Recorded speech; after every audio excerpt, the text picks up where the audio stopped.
पिछले 15 दिन स्वाधीन सागर ने कड़ी मेहनत की।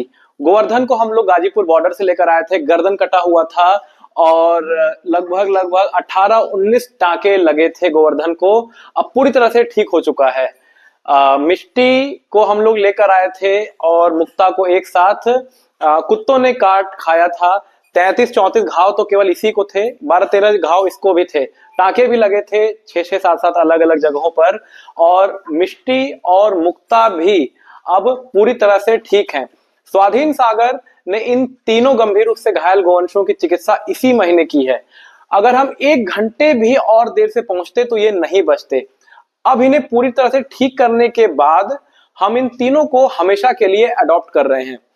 फरवरी 2025 हमारे लिए ये बहुत बड़ी बात है इस महीना, क्योंकि नंदीशाला में इन तीनों की चिकित्सा के साथ साथ 35 किलोमीटर दूर चौबेपुर जाकर एक नंदी की चिकित्सा और शिवपुर जाकर एक कुत्ते की चिकित्सा हम अभी भी दैनिक कर रहे हैं। दैनिक ड्रेसिंग करनी पड़ती, दैनिक घाव की सफाई करनी पड़ती है। और जो घाव बन के खत्म हो चुका होता है, सूख चुका होता है, उसे हमें काट के निकालना भी पड़ता है, क्योंकि वो फुट रॉट का केस है।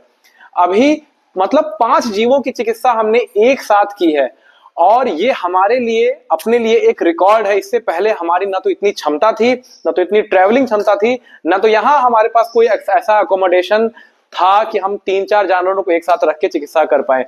स्वाधीन सागर की बढ़ती क्षमताएं केवल और केवल आप सभी के कारण है और कार्य अभी भी बहुत सारा बचा हुआ है। ऐसे कई सारे और जीव हैं शहर में जहां स्वाधीन सागर की आवश्यकता है।